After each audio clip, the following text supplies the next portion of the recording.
Hey Hey, everyone. Auntie. Hey Ash. Welcome y'all to Hey Auntie and Ash. Ash, are you Yeah, there? I'm really trying to get the hang of these things, y'all. We are having a little bit of technical difficulties. However, we are pushing through. We are Yes, pushing we through. How was your week, Auntie? How was your week? How was your week? My week was great, and we have a special guest coming up. I don't know why we're not able to go live on Instagram, but something's happening. I'm not going to worry about it. We are live on Yes. YouTube and we are live on Facebook, and we will just hang with that for now. So, I want to welcome to our stage and our platform an extremely accomplished. Highly, oh gosh, there's just so much I can say about this man. He has all the credentials, all the lived experience. He has a great big personality. He's an amazing expert, and we are excited to welcome. Would you like to say his name, Ash? Yes. Great big personality. He's an Yes. amazing expert, and we are excited to welcome. Would you like to say his name, Ash? Yes. Of course. Let's put some respect on his name. Dr. Robert Marshall. So, everyone out there, welcome Dr. Robert Marshall to the stage. What's We are up, so family? excited. How y'all doing? Woo! Round of applause, round of applause. Woo! Thank you, thank you, thank you, thank you, thank you. Listen, this is so cool, especially now Yes. because it's not just a virtual relationship anymore. Like we know you, we know Thank you. each other. Like I know you, we family. We's fam, y'all. We actually were on a panel this past Sunday for with Dr. Yolinda Rockman, Docu Rock. And I hijacked them. Look at the Lord. God is so good. Well, we talked before we even met him. I was like, it would be great if we could just accost him when we see him and pull him to our podcast because he Listen, is just he has a wealth of knowledge and understanding of sexual abuse and sexual assault, especially as it pertains to men and the Black community and every Yes. community actually. And he's doing Yes. so much incredible work out there. So we are privileged and honored for him to grace us with his presence, even though, yes, we fam now, but still, we're excited. So this will be kind With of his a really presence. relaxed conversation. We're going to allow Robert to kind of tell some things about him. So, Robert, please, so that I can shut up and stop hearing my own voice, can you please tell our audience some things about you?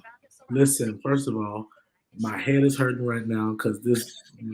I think my head got assaulted by my hair braider today. She braided my thoughts, and I'm right now dealing with PTSD and trauma from these. They nice and all, they nice, but God knows she braided my whole thoughts. So I forgot to take an Excedrin. So y'all pray my strength in the Lord. But no, my name is Robert Marshall. I'm so excited to be here with you guys. This is family. In the work that we do, helping people journey to wholeness through sexual abuse, sexual traumatic experiences. I live this, eat it, breathe it, sleep it all day, 24 hours, 7 days a week, literally. Always trying to learn, grow, um, bridge connections in Mm. in this work. And so I'm deeply involved in it. To be honest, some people think I'm really weird when it comes to sexual abuse. They'll hear stories and they're like, "Oh my god!" And I'm like, and I'm just sitting here like, "Yes, yes," and they're like, "That doesn't surprise you?" No, because the truth is, no matter how the statistics that have been pretty much put out there about our communities and Black and Brown communities at large, the truth is that those numbers that this issue, sexual abuse, sexual trauma, is ridiculously under reported, and people from various communities in the urban settings have and are experiencing various form of sexual trauma, including rape, molestation, domestic violence, sodomy, um, Mhm. um, uh, trafficking, grooming, just to name a few. and are trying to figure out how to live life after, during, while they're being sexually abused or sexually assaulted. My specific area of research and uh, commitment is to helping men journey to wholeness, boys and men. And so we have an organization called the Survivor Circle, a nonprofit organization that we're getting up off the ground. Hey, what's up? Hey, Doc Rock, I see you. Trying to get up off the ground to make sure that we create something that will stand the test of time. I often ask the question, where do broken and hurting boys and men go? They go to incarceration. They go to they get incarcerated, or they go to a premature death or grave. And I want to create something. I feel a charge, a responsibility to create something for them Mhm. to be healed, but also something that will stand the test of time. So that's what I'm working on.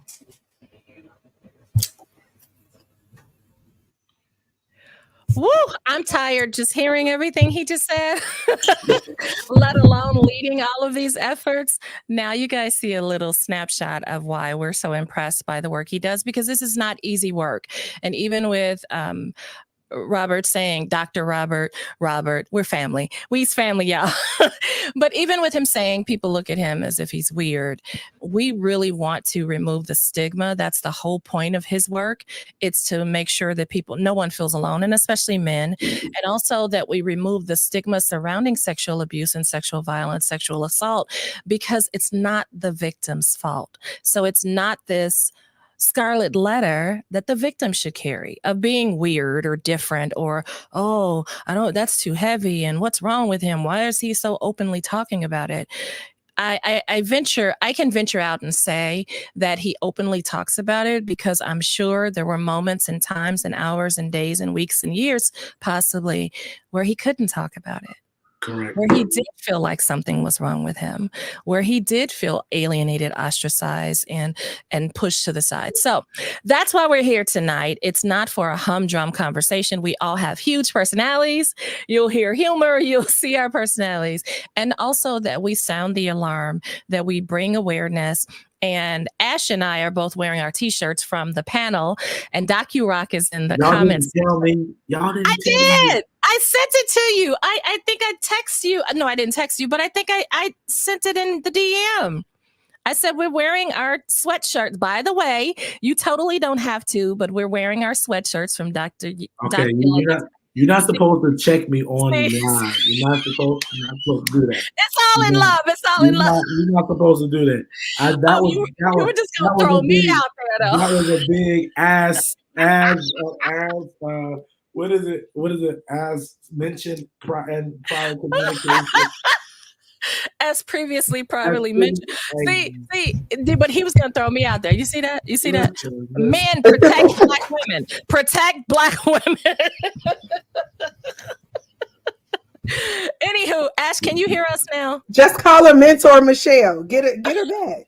Stop. Mentor Michelle. Oh yeah. No. Stop. Okay, anyway. So I wanted to show everyone. Yes, can you stand up our T-shirts? So it's shatter the shame and break the silence. Shatter the shame and break the silence. And that was see, Ashley's wearing hers. And I haven't watched clothes yet, so mine. I'm sorry, Dr. Mine hasn't been cleaned. So let's dive right in while it's okay. It's okay. Thank you, because Auntie Shell just okay.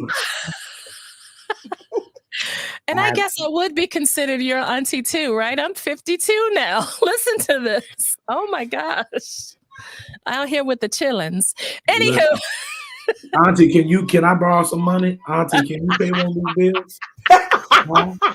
Now you're the one with all the speaking gigs. You need to be paying some bills over here. Okay? I know that's right. What's your money secrets? Okay. Listen. Auntie, we gotta listen. Okay, y'all listen. Okay, we got see. This is what family does. Do y'all see this? Y'all getting the backstage view. Okay, I think this is. I know this is not my show, but I think one thing that came up in our when we were together was that we get to choose who our family is. That's one thing about being redemptive. I'm gonna just steal Shell's point because this is her words, not mine. Yes. And she said something, she said, you may not get to choose your relatives, but you do get to choose Yes. your family. Yes. And I think this is part of the redemptive work of the survivor, us getting to choose who our family is, us getting the opportunity to say, you know what? No, blood is not thicker than water. And we get to decide who we're safe around because family is safe. Family is loving. Family is kind. Family is compassionate. If I can't be these things, experience these things, if I don't feel safe around you, then we might be kin, but that don't mean we family. And so I want to just kind of highlight that point. A part of the redemptive work of being a survivor or someone who is in sexual abuse is gaining your power back through choosing who you decide to make your family. He come in here preaching already. Yes, yes, and I'm amen. just quoting you. That's it. But no, it's very true. And part of the stigma Exactly. and part of the scars that come along. And yeah, guys, you'll hear Ash coming in a little delayed because she's got some headphone issues, so she can't really hear us, so she's using a separate device. But part of the stigma and the issues that really attach themselves to us and attack us when we are victims, overcomers, survivors, and thrivers of sexual abuse, sexual assault, is that isolation, that feeling of isolation. So often we are misunderstood. We're misunderstood very often by the people who seemingly should be the closest to us, our relatives, because they don't understand it, or they're dealing with their own abuse that they're not ready to face yet. So you facing yours out loud, it almost comes off like a judgment against them for not being ready to face theirs. So as we talk about this, I don't want to lead the conversation. I really want this to be more of Dr. Roberts' platform to share about men, because I can't speak to the male experience. I'm not a man. I don't profess to be one. So I really want to know, we really want to know some things like, just can you share any part of your story that you're comfortable sharing? And for the brothers, the men out there of all races, ethnicities, backgrounds, how can they start to process that trauma? That's a big question. So number one, I do not mind sharing my story. I've had 9 sexual abusers over my life. Sexual abuse started for me at the age of 4 with actual incest with my cousin, opening up his, I'm on the bunk bed, he's on the floor, he's opening up himself and say, "Hey, Robert, come put your mouth on this." That's where it started. From there on, it just seemed as if I was prone to be, it seemed like everything was just this. It was just everywhere. The next, time I experienced sexual abuse was in my book Echoes. I talk about the barber, and the barber was the next person when I was about, second grade. My barber used to cut my hair, and he would cut my hair watching porn.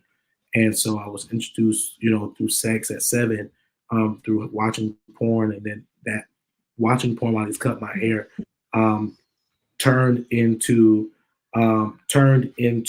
a sexual encounter at the age of 7. And while cut my hair, that went on, and then from there, then I talk about the preacher in my book Echoes, where the preacher started in fifth grade, which was the longest standing abuser, where I was sexually groomed and was sexually active with the preacher from 5th grade until I was 19 years of age.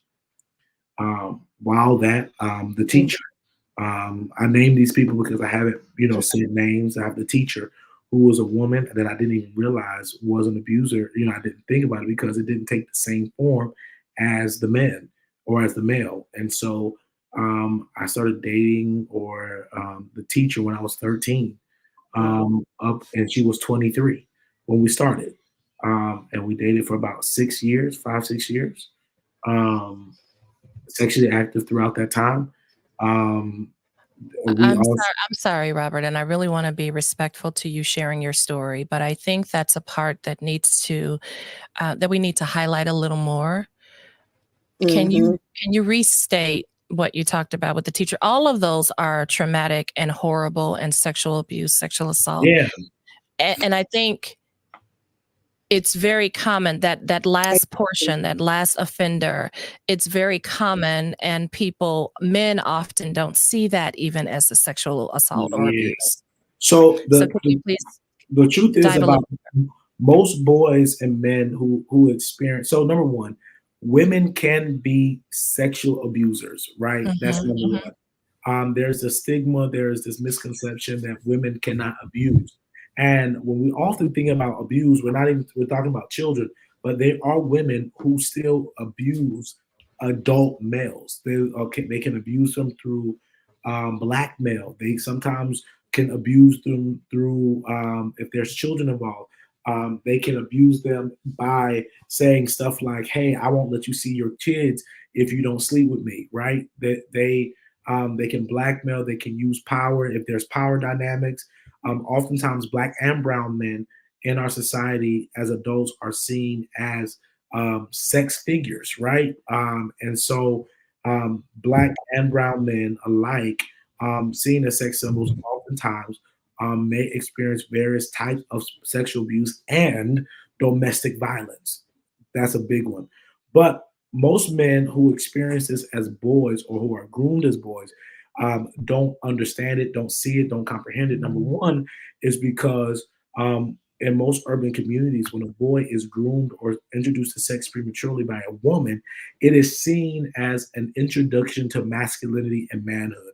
It's almost like a rite of passage. You get to tell your friends, you tell your uncles, you tell whoever else that, hey, I'm getting some or I'm smashing somebody. Excuse me the way I'm saying it, but I'm currently intimate with a woman who is 3 times my age or twice my age. And so oftentimes these women That's the uh, truth. who are grooming or sexually assaulting these boys or introducing them to sex prematurely are often, they're not strangers. They're trusted family members sometimes. Sometimes they're trusted friends of the family. They're coaches. They're single moms' friends. They're the choir director. They are sometimes their mom's friends. Sometimes they're coaches. Sometimes they're babysitters. Sometimes they're aunts. Sometimes it all depends. Oftentimes there's a flip where boys start going from being little cute Johnny to where they start where women can start and do start grooming them to please them alone. And oftentimes men have a hard time because oftentimes this is not violent. It is not violent. Oftentimes it is through conversation, through dark manipulation tactics. And mhm, so it's easy. And then also they don't identify it because oftentimes how our bodies react, men's body react different to sex. And so oftentimes men ask, how can this be abuse when number one, I'm getting praised for it. Number two, I got a level of pleasure out of it, right? I got a level of pleasure. So they had an erection, they ejaculated, they may have had an orgasm, and there was a level of pleasure to it. And so they asked, how can this be sexual abuse? How can this be? Oftentimes they don't identify it because they think that a bodily response or an erection is the same as consent, and it's not.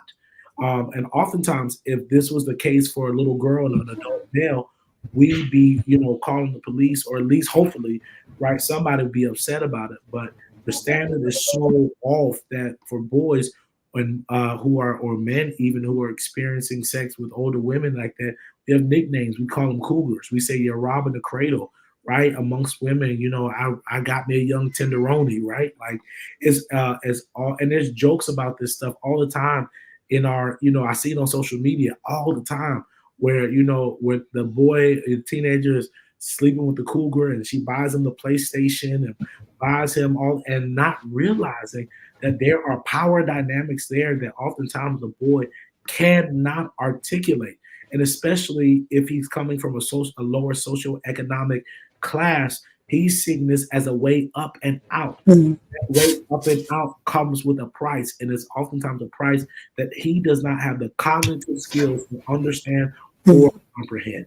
And so this typically does not impact men, or men, most men don't identify it until almost 20 to 25 years after they've experienced it. And then it takes them another 5 to 10 years to even do something about it if they choose to. Y'all got, I'm still talking. I can't see nobody, so y'all, No, yeah. we're still here. I was Okay. allowing you to share. No, you're sharing some good stuff. Yeah. And so you tackled a lot of topics. And one of the things, Dr. Yolinda, I want to share this comment. She said the power dynamics are so real.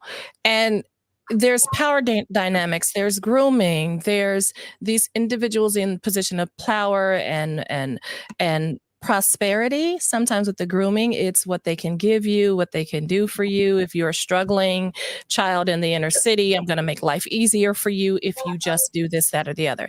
And also, one of the things that I really want us to hone in on, how many children do you have, Robert? 3. I know that. I just want the audience to know. And can you tell us the dynamic of that, boys versus girls? So when I started having children, I started doing my work now that I am, because I realized that I had resentment toward my children, because I was grieving the fact that they had the father that I always wanted, but Yeah. never would have the privilege of having.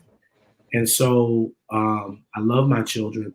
And so now, because of what I have experienced, I educate my children on safe touch, and we talk about body parts and what's appropriate, safe zones, non-safe zones, calling their bodily, parts what they are. We don't use terms like pocketbook. We don't use terms like, PP. No, this is your penis. This is your vagina. These are your breasts. These are your nipples. These are, this is your butt. This is your anus. We talk about all of those things because we want them to be able to facilitate a dialogue or conversation if something is not right, and being able to advocate for themselves if it's not right. And so part of that, you have 2 sons and a daughter. 2 Is that boys right? and 1 girl. Yep. Okay. And so I really want us to dig into, especially we're all, of a certain age where we either have children. My daughter's 31, but we either have children, small children, or we have grandchildren or what have you. I want to talk about, because we're talking about the male sexual abuse and societal silence, right? How we hear crickets when it comes to men, and often with women, but specifically with men. I have seen, and I'm sure each and every one of us have a story about seeing an uncle, an aunt, a grandmother, cousin, whatever, how they raise their children, the girls one way, the boys another. So the girls, stay chaste, keep your virginity, don't look at boys. You have the rest of your life to deal with boys. But the 8, 9-year-old little boy, oh, my son got a girlfriend. you the man.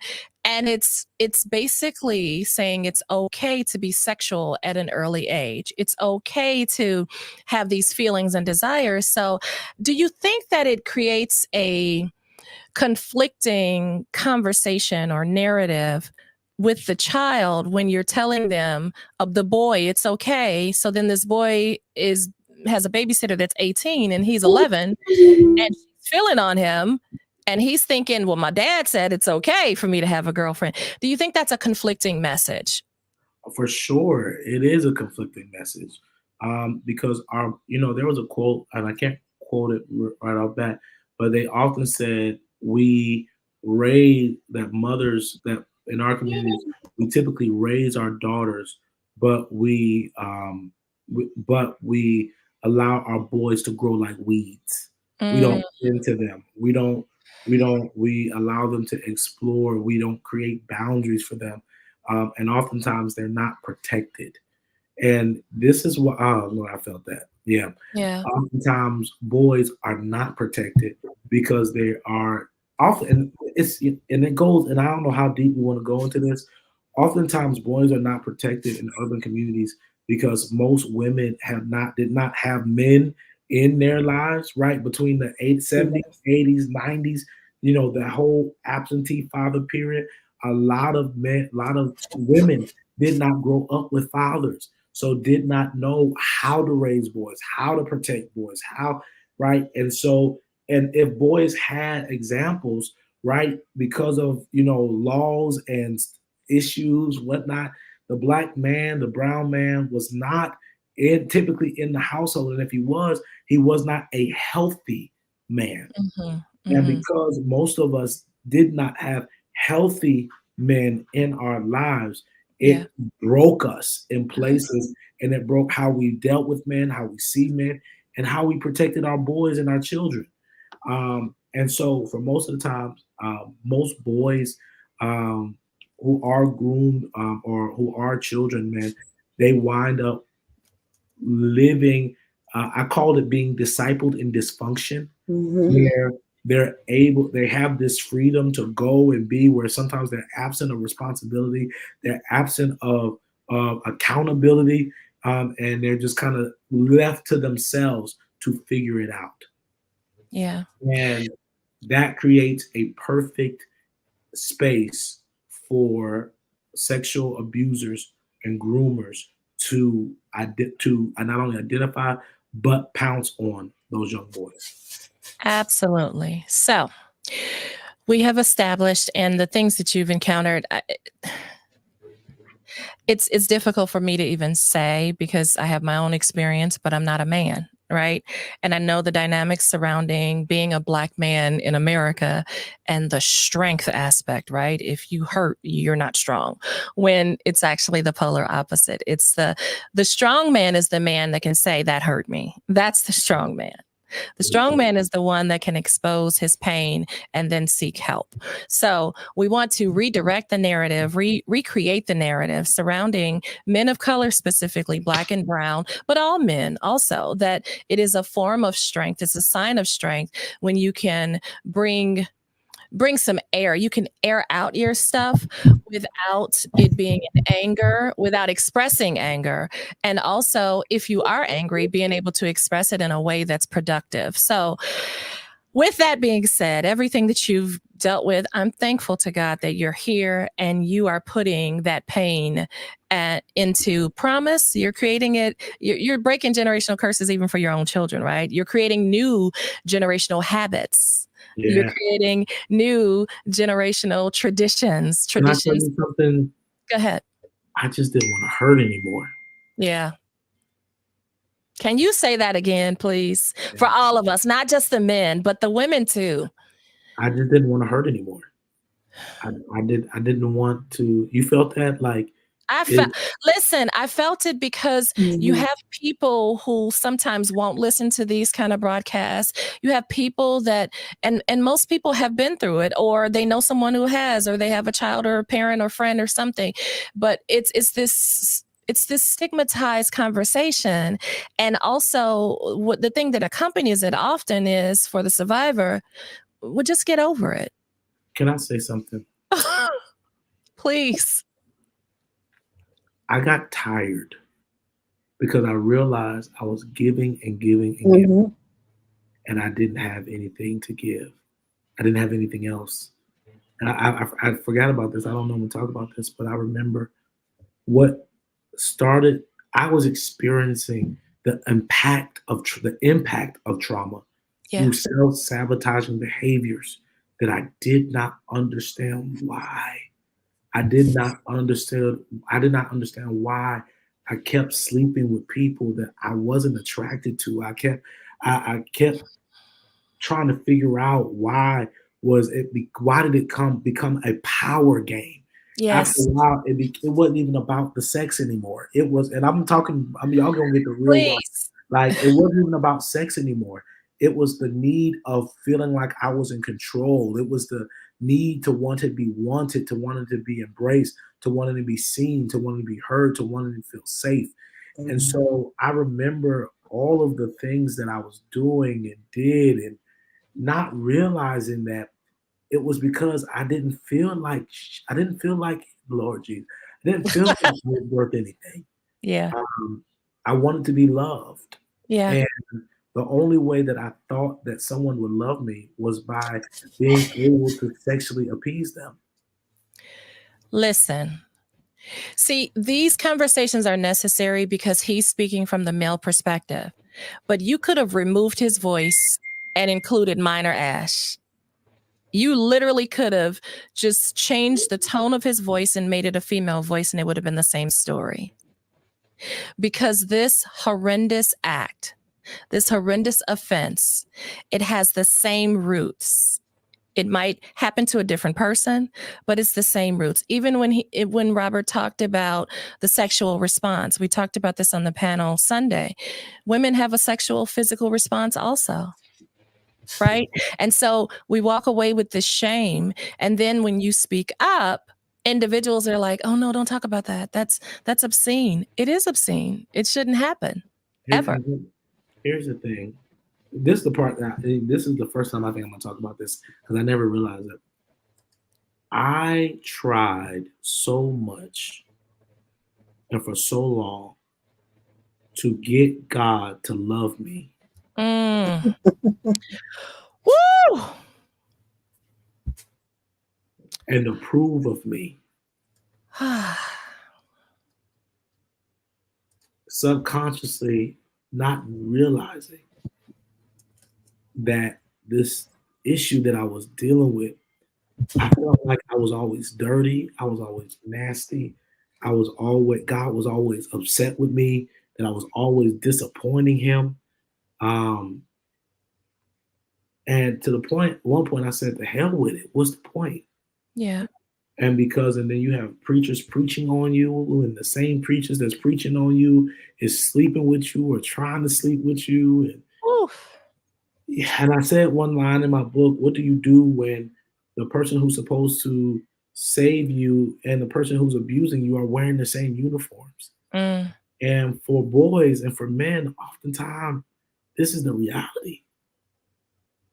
It's a painful pleasure. And I've been trying to figure out when to jump in. Oh, go ahead, Mom. Go ahead.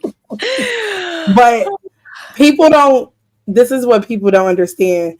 Sexual trauma also affects the way that you see God. Yeah. Yes. It affects the way, not just the way that you see you, yes, but it affects the way that you see God. And sexual trauma is and we've said this before, it is a holistic attack on the identity of a person. Yes. Spiritually, physically, emotionally, all of the things. Mm-hmm. I'm gonna pull back. Go ahead. No, keep going. So with that, I would like to talk about, we're going to assign some time to talk about how you started to heal, right? But we don't want to get there yet. I would like to ask the question about, as a man, and you've experienced all these things in your youth and your teens, early 20s, what have you. A lot of times women are having relationships with men who either are highly offensive towards women, or they don't respect women, or they're struggling with being faithful, or they're struggling with communicating their emotions. What types of issues did this cause in your relationships when you were finally on the path of, you know what, I'm tired of hurting, I want to start this healing process? Did it just all disappear and you arrived? You and your wife, were fine and perfect? What kind of struggles did it cause? Well, number one, my wife was the first real woman that I ever dated for real. That's the truth. But even in previous relationships, I wasn't honest. I hid. I wasn't faithful. I expected people to be loyal to me and me not be loyal to them. I didn't know how to do that. I was discipled in dysfunction and intimacy. I didn't trust it because intimacy hurt. And those who had power and were supposed to love me, were supposed to be there with me or for me, were the same people that wound up hurting me. And so with relationships, I didn't know how to trust. I didn't know how to be loyal. I didn't know how to be faithful because it just was what it was. Now, when I got married, I legit wrote my wife a 4-page letter saying, hey, this is who I am. This is where I've been. This is what it is. If you want to go, then I'm willing. But if not, I understand. And that was 11 years ago. That was 11 years ago. And I feel like even talking to you guys, I'm having a moment because I realized I just wanted somebody to love me. Yes. Yeah. Yes. I wanted somebody to love me, protect me, and be safe. Someone I could be safe around. And so I wish I could say, life was all, everything over. No, man, I've been married now for 11 years and I still get triggered. I still have moments where I'm processing through the craziness of my past. Sometimes I used to ask myself, I was telling my mom the other day, I said, my whole childhood couldn't have been horrible. It just couldn't have been. But oftentimes I can't remember anything Oh, good because all I remember is all the negative, all the things I ran away from, all the things that all the people. And I said it can't all be bad. when I And tell you. and and I'm like, I try to, and I'm like, I try to sometimes, and sometimes I'm just like I can't remember any or many good parts of my childhood because they were robbed from me. Oh, I Yes, understand that. we understand that. We understand that. Yeah, and I Yes. think more than anything, what my relationship did, this is what it did give me. It gave me the ability to choose. Now, and I Mm. know this ain't gonna be popular, and I'm not typically one that can I see y'all faces because I love it. I do the solo, so when I I pull the clips out, I you know get I the get it, solo but to share it, I okay? get it. I get it. But come on, look Listen, at our faces. I I I don't normally talk about this often um, because I'm never one to judge anybody on how they identify, what they identify as, what community they're part of, whether they're Mhm, part of the LGBTQ community or I typically don't even get in those conversations. mhm, But I feel like it's necessary because for me, and I'm not saying this is everybody, for me, I found out and I realized I was attracted to what I never had. I was attracted to what I was exposed to. I was attracted to what I felt like I could never have or obtain. And so it created this thing in me where the people that I was sleeping with looked and resembled my abuser and the mm, behaviors of my abusers because I never got the chance to get the affirmation, the safety I needed. And so as I got older, right, I'm making these decisions, not realizing that I never had a chance to choose. I never got a chance to figure out what I liked, what I didn't like. I never got a chance to choose whether I wanted to be a part of the LGBTQ community or if I was all heterosexual. I never got a chance to choose.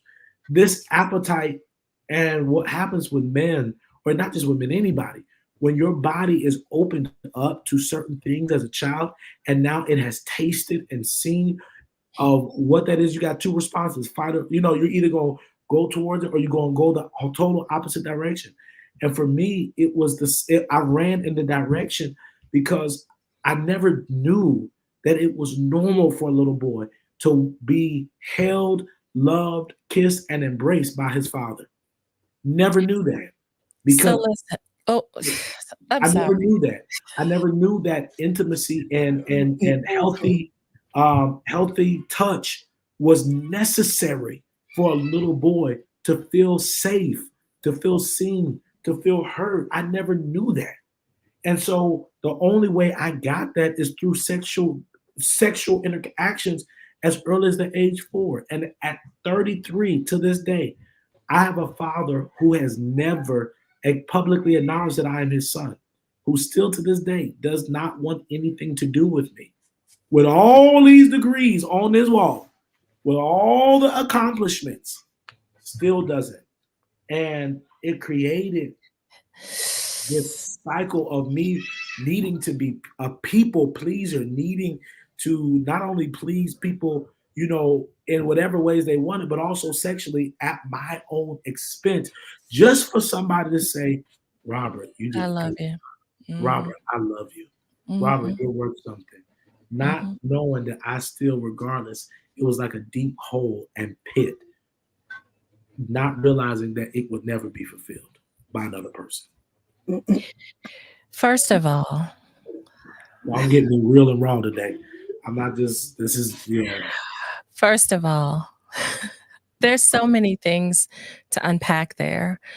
But before we start trying to dig in and unpack, thank you for being that vulnerable, open, and honest with us. And I felt your heart in ways that I probably haven't felt someone's heart in a while, merely because, and this is not about me, but it's about we're wrapping up Sexual Abuse, Assault Awareness, and Prevention Month, and it's all our stories, right? When you talk about being attracted to or feeling led to a specific gender, because that's the one that's lacking, I don't share this part of my story often. It's in my book, but I don't share it often. There was a period that I thought, and I actually said I was a lesbian, and I had experiences. And again, it's in my book. I don't talk about it because I don't feel highly um, informed or educated in that area. It's not something that, it's something that I was ashamed of for a long time, for a very long time. Because I had a mother who didn't love me, I'm the product of rape. So she saw me, she saw rape. I had a father who was raping me. So I was like between both worlds, right? And then my first physical experience was with a little girl when I was 4 years old who kissed me. And my mother beat the skin off of me. Didn't explain why there was something wrong with it or if there was something, she just beat me. And so that communicated a lot of confusion. So I'm almost at a loss for words right now, feeling overwhelmed in a beautiful way because this is part of the conversation I don't know that we have often.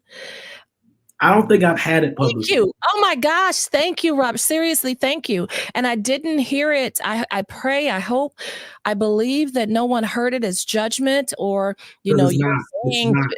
it wasn't presented in that way. It was, the processes, it was the revelations, it was such truth. You didn't have an opportunity to choose, to decide, right? So of course you went with what was forced upon you. And that's no judgment on anyone who says they were born that way. That's no judgment. I just know from what you just said, from my own experience, the first representation or presentation was same sex, even for me. And then I struggled for a minute in my 20s of how I wanted to, see myself and what did I like men? Did I like women? I don't Yeah, talk about that at all. I typically don't talk about it either. And Oh, I think what triggered it today, somebody posted something about me on social today, and it was not good, and it triggered me in a very are deep you way. serious? But neither here or there, because I don't want to give it that much.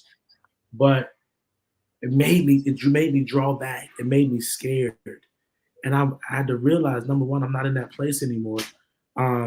But also at the same time, also at the same time, I I realized that I'm not that person, and regardless of where people are, I decided to take my power back, and I have Yes. to continue to decide to take my power back and not allow people to bully me into shame and bully me into silence, because of what I've done, where I've come from, what I've been through, what I might still be dealing with.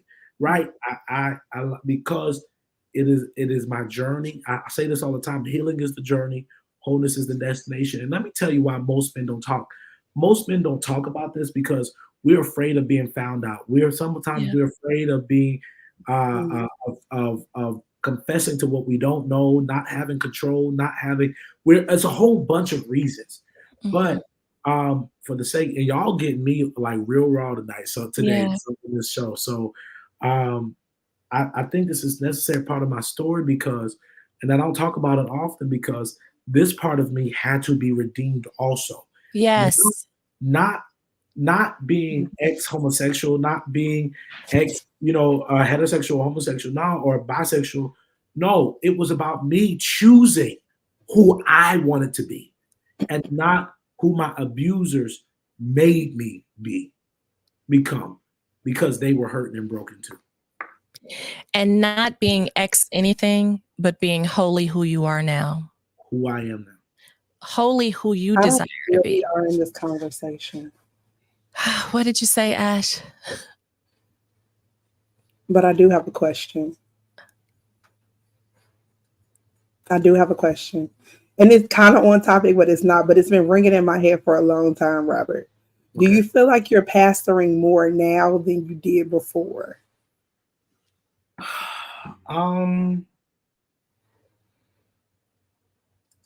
What I'll say this. What is a pastor? And this y'all get me real raw because you done got me. Because some people got a pulpit and they don't really need a pulpit. Listen, But you can pastor outside of the church. But go listen, you ahead. But can. this right here is a pulpit. Like it is, but here's the thing. I used to get really upset when people used to say, "Oh, your ministry that you have," and I'm like, "It's not a ministry; it's an organization." Like, um, um, I'll say this: a pastor is a shepherd. It's someone who leads. And is there a divine aspect to my work? Yes, because this is I wouldn't be doing this if God didn't pull me by my ear and say, "Hey, I need you to do this," and I argue and scream the entire way. On another note, I will also say I don't normally talk about this either. There is a spiritual component to the human experience that you cannot ignore when it comes to healing trauma. Mm-hmm. There is, regardless of what that may look like for you, right? There is a part of that that has to be acknowledged because when you experience trauma, it does not just impact the body and the mind. It impacts the body, the mind, the soul, and the spirit. And Mm-hmm. so you gotta like there has to be something that goes something or someone that goes into those spaces that is able to bring healing and wholeness to places in your soul and in your spirit that you don't have the language for and you don't even know how to reach. People ask me all the time, and I'll say this: why am I a Christian? Right? They say this like, and why am I decided to be a man of the cloth or a godly man? Especially when most of my abusers are pastors and preachers, and Yeah. I was sexually groomed by that because I realized, or I was hurt by the church. It was because number one, those are broken people who made broken decisions who tried to break me. That was Mm-hmm. not God. If God was all powerful, why didn't He stop it? Because God gave man free will, and so Yes. in the book of Genesis, I don't mean to preach, but in the book of Genesis, right? He said, "Let there be." There was. He said, "I give you dominion." We were given dominion. Dominion. This was our domain. He said, "Y'all domain this. Y'all have free will. Y'all have free reign." And from that time, right, from that time on, because of the brokenness of this world, right, like we have so much stuff that is happening. It's not God's fault. The brokenness Mm-hmm. that we have in this world is not on God. It's on the human. It's on the human race. And so we've been continually dealing with these things. But for those who may be mad at God or may be dealing with some things like God, why didn't God stop it? Because number one, God gave everybody free will. And if Yeah. God intervened in every decision that man made, it would not be free will. We would be puppets. It would be public. But here's the part. Jesus says, "I'll never leave you, neither will I forsake you." He has never left you. He is broken over the things that have broken you. And so so even though the trauma happened and he did not approve it, he is there saying, "I will heal you. I will Mm. wipe the tears from your eyes. I will be there. I'm an ever-present help in the time of trouble." Like so, how have I found faith redemptive? Is knowing that I serve a God that even though he wasn't, it's not his fault for my trauma, but he has never left me. He has walked with me every step of the way. When people have dropped me, when people have talked about me, when people have ragged me, when I've been on tabloids, when I've been broken, he has always been there to pick up the broken pieces and help me put them back together again. And so if I'm a pastor doing that work, I guess I am, because I'm committed to walking with people to their journey of wholeness. I love that. I love that. And in addition to that, not taking anything away from it, but just to add to it, you know, for those of you out there who are struggling with this and who are struggling with your relationship with God and have turned away because, God, why would you let that happen to me? Or God, why did you do that? He said, as Robert said, he didn't do it. Broken people did it. And also, though, one of the things that is so beautiful about the God we serve, and this is not to do an altar call, but one of the things that's so beautiful, he didn't do it. Someone did it, because we all have free will. And the beautiful part is God will use the very broken things that broke you to help heal you. Yeah. What does that To mean? heal others. Yeah. To heal others, to heal yourself too. As I help others, as Robert helps others, as Ash helps others, as Docu Rock helps others, as every person who has ever been traumatized and sexually abused or misused by someone else, and you stand up and you speak up, you help others to feel less alone. And the more you tell your story, however you tell it, if it's in a book, if it's on a stage, if it's in a mirror, the more you share your story, the more you feel seen, the more those broken parts of you start to heal and come back together, the more you feel strengthened, the more God can whisper in your ear and tell you, hey, now it's time to work on this area. God will expose those spaces and those places in you that were broken, that you've just allowed yourself to suppress because you were in survival mode. He will bring those things back up and those old dreams to help heal you and put you back together again. I say it all the time. I'll never be who I could have been if I was in an environment that was safe and healthy. But the person I'm becoming, the person I am, I dare venture to say she's more amazing than the one that could have been without this. Am I thankful for these scars? Absolutely not. The Bible doesn't tell us for all things give thanks. The Bible says in all things give thanks. So I'm not thankful for what I went through. None of us are. But we can be thankful in it that we are growing and developing and healing and expanding our territory. I'm thankful for Robert. I'm thankful for Ashley. I'm thankful for Dr. Yolanda, all the people I've met in this journey because I opened my mouth. Had I never opened my mouth and shared my story, I wouldn't have the strength to befriend these people. Yeah. I think there's something that I want to add to this. Please. Sometimes it is the strategy, and this is the last thing I'll say on this. Sometimes it is the strategy of hell to keep some of us separated from our divine nature because of trauma. It's a tool that's used to keep you away from your God-given nature, identity, and purpose. Because if you allow the trauma to separate you from the who created you, right, you can never really tap into who you really are, what you were created for. And you know what, to be honest, I realized, and I got real mad, and this is why I'm committed. I realized all that I experienced was nothing more than a distraction. Yes, absolutely. Absolutely. 100% yes. And it generally is. Even what you went through today, whatever you saw today, that's all that was. But guess what? Robert made a choice. He could have been distracted today by what he saw online and said, I'm not even going to do that show tonight. But do you know how many people the shackles are falling because of what you've shared here? Do you know how many people are being freed, or the light is being shone in their eyes to direct them to freedom because of what you've done? So that's the power of choice, the thing that Robert was talking about earlier, right? He could have been another distraction. The day you're supposed to come on, the day you're going to be so vulnerable, right? You said you don't talk about these things. Yet to be honest, if it wasn't for it, I wouldn't have been. I probably would, because nobody touched that place. Because, you know, even in doing this work, when you do it all the time, you got your spill, you got your rope, you got your, right? But it was like, oh, let me touch that spot right there. I'm like, Oh, but yeah, but now here I am being healed and freed up, even as I'm talking about it. And you take the sting away from the accuser when you talk about it yourself. Let me control my own narrative. I know you want to use this against me, but God is using it for my good. Listen, we could do this all day. All day long. So let's talk to right now because we're about closing time. How did you start your healing journey? What kind of tips can you give individuals, men particularly, who are out there trying to figure out how to own their story and start healing?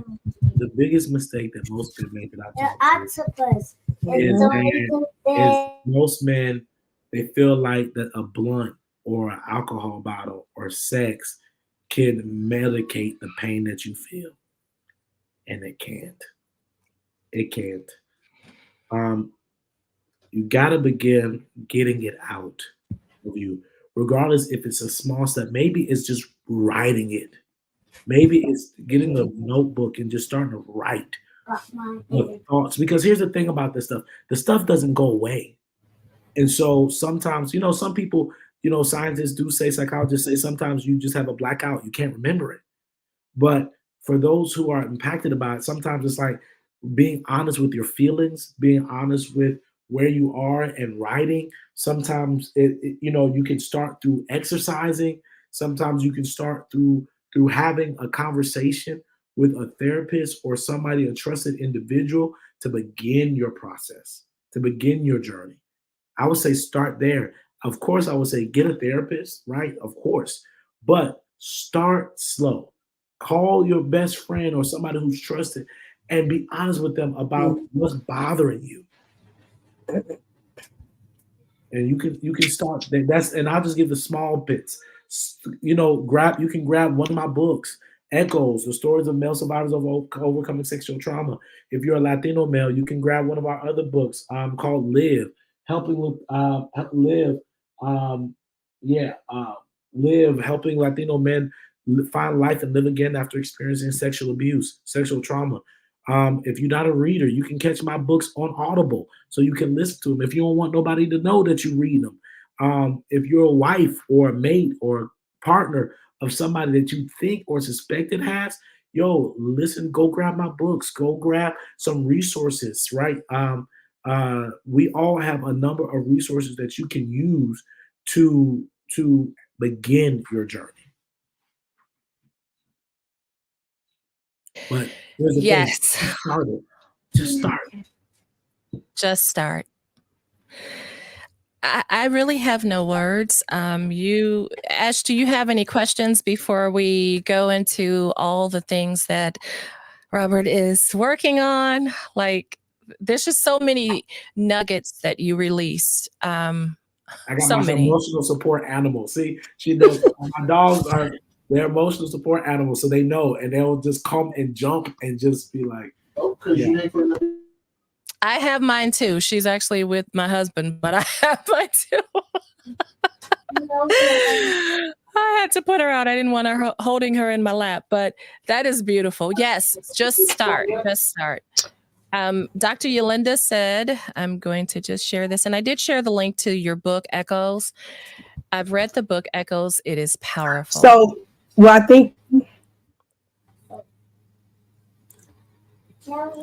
think our question is this: like, how can men, right, if they want to connect with your organization, how do they do so? So you can visit the survivorscircle.org. Thesurvivorscircle.org. You can go to that website. There's a pop-up that will come up that say, hey, join our online community. If you want to start there, it's totally free. You can join our online community. We meet every Tuesday, every Thursday, virtually. And it's about 200 men in that group from around the world who identify as male survivors. And we meet every week to talk through life. And it's not always talking about our sad song, right? Sometimes we're talking about what does it mean to navigate life? How am I married now? Where am I? How do I navigate raising kids? Because life is different for us. Our perspectives are different. And so it becomes a brotherhood. And so I'm excited about all the things. But you can go to thesurvivorscircle.org. You see now it says join the group. You can click that. You can click. I love that. Y'all are always professional. You can click that link right there Love it. now. I love it. I love it. And you will not be judged. You will not be, wives, moms, sisters. If you got a son, a brother, a nephew, uncle who, has been this, don't know how to navigate it, listen, send them that link. Now, unfortunate ladies are not allowed in the group. It's all men. So it's literally just men who are journeying in the holiness. And we also have in the chat Dr. Yolanda Rotman. She actually has her own organization because you can go get fed both places, right? So we have Robert for the men, we have Dr. Yolanda for the women, and I wish I had Dr. Yolanda. Can you put your link to your organization in the chat? But it's Heal on Purpose, and she will put the link in the chat. I'm sure if she's still here. And also, Dr. Robert, first and foremost, I want to thank you. You talked about so many things. We're going to have you back in the future. I know you got so many things you got going on, but you just came in here and just, how you start working something up and all the debris and everything goes all in the air. That's the way it is. It's stuff floating around in my mental space all around that I want to dive in deeper with you. But I know for the sake of time, you do have to go. But share some other things. I'm going to share a screen so that we can see some other things you're working on, and tell the people how they can follow you in addition to the survivorcircle.org. How else can they find you on Instagram, all the places? So let's go with social media one. You can find me on any social media. It's at Robert H. Marshall Jr. It's at Robert H. Marshall Jr., whether that's Facebook, Instagram, Snapchat, not Snapchat. I don't have that. As well as TikTok, Facebook, Instagram, at Robert H. Marshall Jr. You can find me there. Also, you can connect. What was the other question?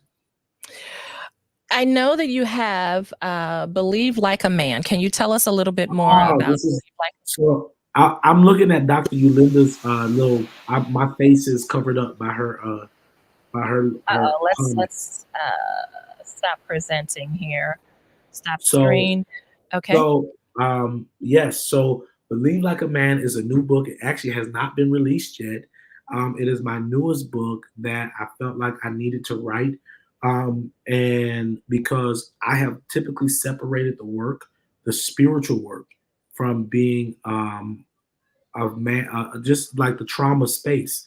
But I often, through this last season of my life, pastoring a physical church, I realized that there is a spiritual component to this that men need to know how to navigate. And oftentimes men have a hard time with spirituality and with faith, because in a lot of urban settings, faith is seen as a feminine thing. Faith is seen, we have the majority of people who go to church are women, and who fill up pews are women, and women who are married to Jesus, right? But what does it look like? What does it look like for a man to walk in faith, to be a godly man? And so Believe Like a Man is the conversation between faith, trauma, and masculinity. And what does that look like, and how do we navigate it? There's also a web series. There's a web series that's on YouTube right now that you can watch, and I'm releasing that stuff as a precursor to the book. So the book is not out yet, but you can watch the web series. I think we released episode 1, Believe Like a Man, and so you can go watch that on YouTube at Robert H. Marshall Jr. I was trying to share that from what you sent me yesterday, but I'll also share this. If you can see it, can you see the ARC conference? Can you tell us about that? Yes. This is my baby. This is another part of the work of me, of us, not just me, but us realizing that there's a spiritual component to healing people, creating spaces for people to address and heal their sexual traumatic experiences. I'm just of the belief that it takes there's a spiritual and divine component of that you cannot erase, that you cannot ignore. And so this is actually the first time that I am doing an event or a conference that includes both men and women. So Woohoo! our conference is going to be a touring conference. We will be in Philadelphia. We will be in Tampa. We will be in Chicago. We will be in LA. We will be in Atlanta, and Wow. maybe North Carolina. So it's a traveling, Christian conference for Christian, for not just for Christian, but a Christian conference for all male and female survivors of sexual abuse.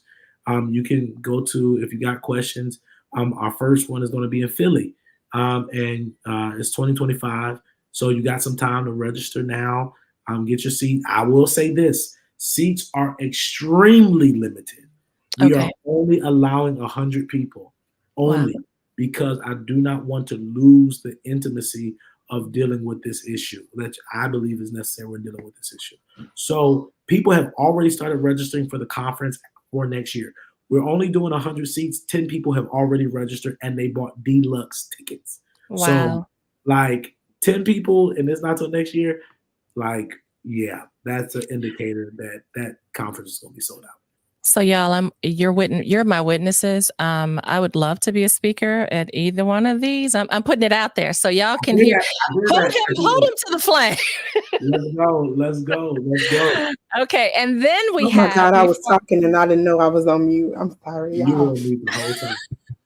I just was saying I've been waiting all my life for a conference like this all of my life. Okay. Before we let you go, there's on the planning team. Let's go.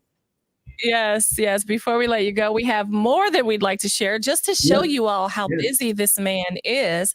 So let's see how I can also share this. Let's see, stop sharing here. So can you tell us something about Brothers? What is that? Brothers Healing? Brothers Healing Weekends. So now that I'm not pastoring anymore, I got time. I got the time. And so the Brothers Healing Weekend, and this is actually the first time that I have put this out publicly with you guys, with you all on your show. Coming up in October 18th to the 20th, we're doing a Brothers Healing Weekend. I only invite 10 to 15 guys to this. This is a retreat. This is a retreat for men who've experienced various types of sexual abuse to come together for a weekend and heal. So this is the first time. The price for this is $350. Matter of fact, I have not even put this out on social media yet. So y'all are the first ones. Y'all are the first ones to get it. So I believe the price is $350. You can make payment plans, right? It's $350 in October. I want to give brothers some time because I know it's tight out here for a lot of people. So you got time. You do $20 a week or $20 every 2 weeks. Listen, by October come, you can have that joint, paid off. But $350. But that $350 includes your lodging. It includes most of your meals and the materials for that weekend. Very nice. You can't shake that with a stick. So it's called the Brothers Healing Weekend. Yep. So have I shared everything? Is there anything else that I haven't shared yet? No, I think we're good. So check Dr. Robert out on YouTube, especially the YouTube series. Very good conversations with various men. He's leading the efforts in those conversations. I feel like light and heavy at the same time. This was amazing. Wow.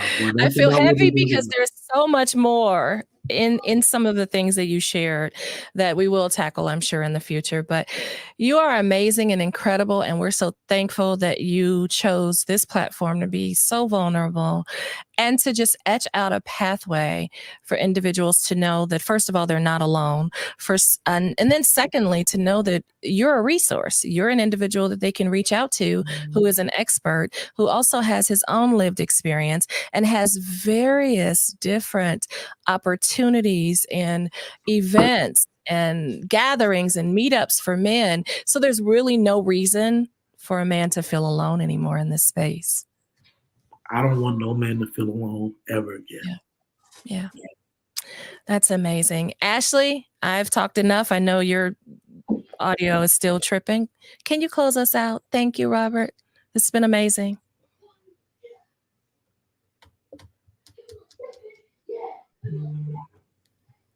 Can she?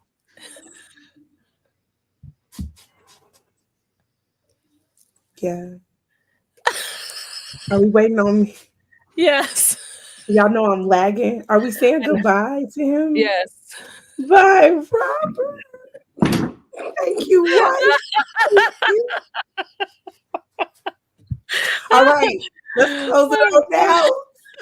We've had a great time with Robert. However, let's talk about our socials. Don't forget to like, subscribe, to share the Hey Auntie and Ash podcast YouTube page, right? Mhm. Also, you can follow me on Instagram at I am Ash Janelle. You can also follow me on YouTube at Notes with Ash, as well as Facebook at as Notes with Ash. You can follow Auntie Michelle or Mentor Michelle at Out of My Shell, the voice on Instagram, and also Coach Michelle Jackson on Facebook. Yes. Thank you, everyone, for tuning in. Yes. Thank you, everyone. Thank you, Robert. This was amazing. Hang tight. I'm going to go ahead and end the stream. You all share this out. Share this on all of your platforms, because I'm sure there's some man in silence right now who doesn't realize he doesn't have to be in the darkness, and he's not alone. Thank you. Oh, Robert, you can go ahead and say that. We put it up there, but we'll put it up again. Follow Robert Marshall at Robert H. Marshall Jr. All the platforms. all platforms. I'm more active on Instagram. So if you want to see what's going on a consistent basis, go to Instagram. And he has so many speaking engagements and opportunities and resources and events. Please follow him. Get the help you need so that you can start living the life God really intended for you. Thank y'all.